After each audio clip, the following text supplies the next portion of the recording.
ప్రేమించును. కానీ ఫస్ట్ నుంచి మొదటి నుంచి మానవుడు ఎప్పుడు దేవుణ్ణి మహిమపరచలేకపోయాడు.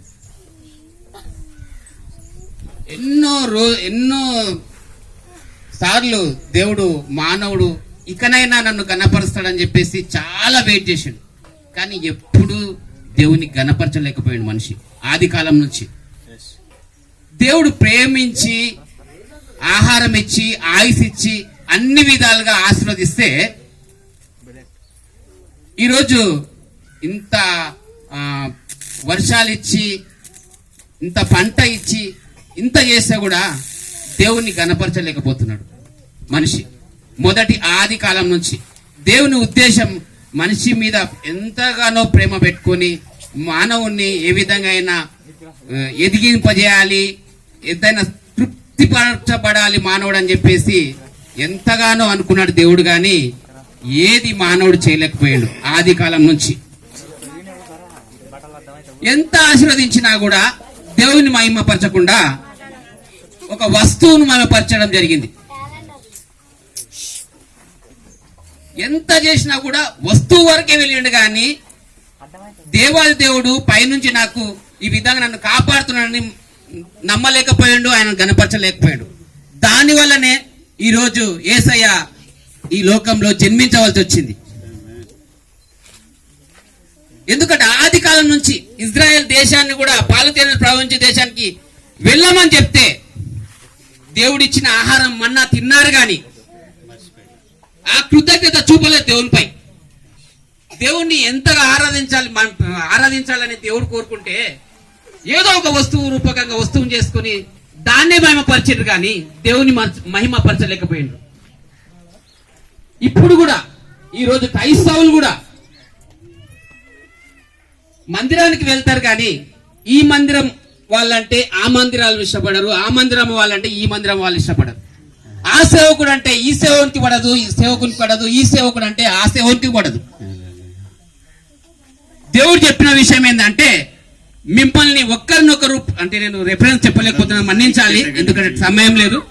ఒకరినొకరు ప్రేమించుకుంటే నా ఆజ్ఞ అని చెప్తే మనం ఎవరిని ఒకరినొకరు ప్రేమించుకోవడం లేదు. సేవకుని మీదనే మనము ఈర్షపడతా ఉన్నాం. సేవకునికి మనం మన వంతు ప్రోత్సాహం ఇవ్వలేకపోతున్నాం. సేవకుడు కడుపు చంపుకొని ఎక్కడి నుంచో మన మధ్యకు వచ్చి దేవుని సేవ చేస్తున్నాడు అంటే ఆయన బతకలేక కాదు మన దగ్గరకు వచ్చింది సేవ చేయడానికి. దేవుడు చెప్పిన ఆజ్ఞను బట్టి సేవ చేయాలని మన మధ్యకు వచ్చిండు. మనం ఏమనుకుంటాం, ఒక చిన్న ఒక మనకు సేవకునిగా మనం ఆలోచిస్తున్నాం. కానీ దేవుని సేవకునిగా మనం ఆలోచిస్తలేం. ఈరోజు మన క్రైస్తవ అంటే ఇది నేను చెప్పాలనుకుంటున్నా, క్రైస్తవ నా బాధ. క్రైస్తవులుగా మనము రోజు ప్రార్థన చేస్తున్నాం, 10 సార్లు ప్రార్థన చేస్తున్నాం, రోజంతా బైబిల్ చదువుతున్నాం. కానీ నువ్వు ప్రేమించకపోతే వెళ్తున్నావు అని దేవుడు చెప్తా ఉన్నాడు. ఆత్మఫలం ఫలించమని చెప్తున్నాడు. ఒక్క ఫలం కూడా మన దగ్గర లేదు. ఈరోజు ఏమనుకుంటామంటే పాపం చేస్తేనే నరకం పోతాం, వ్యభిచారం చేస్తేనే పాపం, ఇంకోదే పాపం అంటున్నాం. ఆజ్ఞ అతిక్రమే పాపం అనేది మర్చిపోతున్నాం. మనం ఇంకా ఆలోచిస్తున్నాం. సేవకులు కూడా దయచేసి ఏమనుకోవద్దు, పెద్ద మనుషులు ఉన్నారు, సేవకులు కూడా ఇంకా ఆలోచిస్తున్నాం. ఇంకా దేవుని ఏ విధంగా సేవించాలి, మానవులు ఏ విధంగా ప్రేమించాలి, మన క్రైస్తవులను ఏ విధంగా ప్రేమించాలి, మనం అందరం ఏ విధంగా ఐక్యత ఉండాలని మనం చేయలేకపోతున్నాం. నేను చేసే పని ఏంటంటే నేను United Indian Christian joint action కమిటీని నేను దానికి చైర్మన్ గా పనిచేస్తున్నాను. నా పని ఏంటంటే సేవకులందరినీ ఐక్యపరచాలి, క్రైస్తవులందరినీ ఐక్యపరచాలి, సువార్త లేని గ్రామాల్లో సువార్త జరిగించాలి. మేమంటూ ఇప్పుడు నేనంటూ ఉన్నా, చచ్చిపోతే దేవుని కోసం చచ్చిపోతా, ఇప్పుడైనా సరే బతుకుతే ఈ భూమి మీద సేవ చేస్తా. అదే సిద్ధాంతంతో నేను నడుస్తా ఉన్నాను. ఎన్నో గ్రామాల్లో సేవకులపై దాడులు జరుగుతున్నాయి, మందిరాలపై దాడులు జరుగుతా ఉన్నాయి. అన్ని విధాలుగా నేను ఒక్కనే పోయి వాళ్ళ ప్రాబ్లం సాల్వ్ చేస్తున్నా. ఎందుకు? దేవుడు నాకు ఇచ్చిన ఆ ఆజ్ఞ. సేవకులకు నువ్వు పని చేయాలి. మీరు సేవకులు, దేవునికి సేవకులు అయితే నేను మీకు అందరికి సేవకుని, సేవకులాగా పనిచేస్తాను. అలాంటి టీమును తయారు చేస్తున్నాను 2 రాష్ట్రాల్లో. దాని గురించి మీరు ప్రార్థించండి. నేను చెప్పేది అంటే ఈ క్రిస్మస్ వచ్చినప్పుడే మన వాళ్ళకు పూనకం వస్తుంది. అందరూ జాతర చేస్తున్నారు, మనం కూడా జాతర చేస్తున్నట్టు అనిపిస్తుంది. కానీ ఎందుకోసం జాతర చేస్తున్నాం? మనం ప్రశ్నించుకోవాలి. మన వాళ్ళని ప్రేమించాలి, మనమందరం ఐక్యతగా ఉండాలి. ఎందుకంటే దేవుడు మన నుంచి ఐక్యత కోరుకున్నాడు. ఆజ్ఞ అని చెప్పిండు. ఆజ్ఞ అతిక్రమే పాపం అని చెప్తా ఉన్నాడు. మీరు ఏదో తప్పు చేస్తే ఎవరు చంపితే పాపం కాదు. నిన్ను వాళ్ళని పొరుగు వాళ్ళని ప్రేమించండి.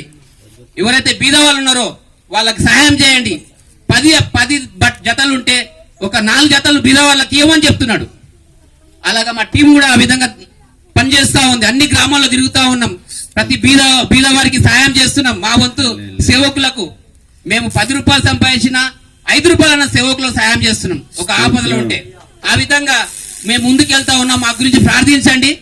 ఈ విధంగా ఒక టీం చేయాలనుకుంటున్నాను క్రైస్తవ తరఫున. ఎందుకంటే ఈ రోజు రాబోయే కాలంలో చాలా అపాయకరమైన రోజుల్లో ఉన్నాయి. ఆ విధంగా క్రైస్తవులపై దాడులు జరుగుతూ ఉన్నాయి.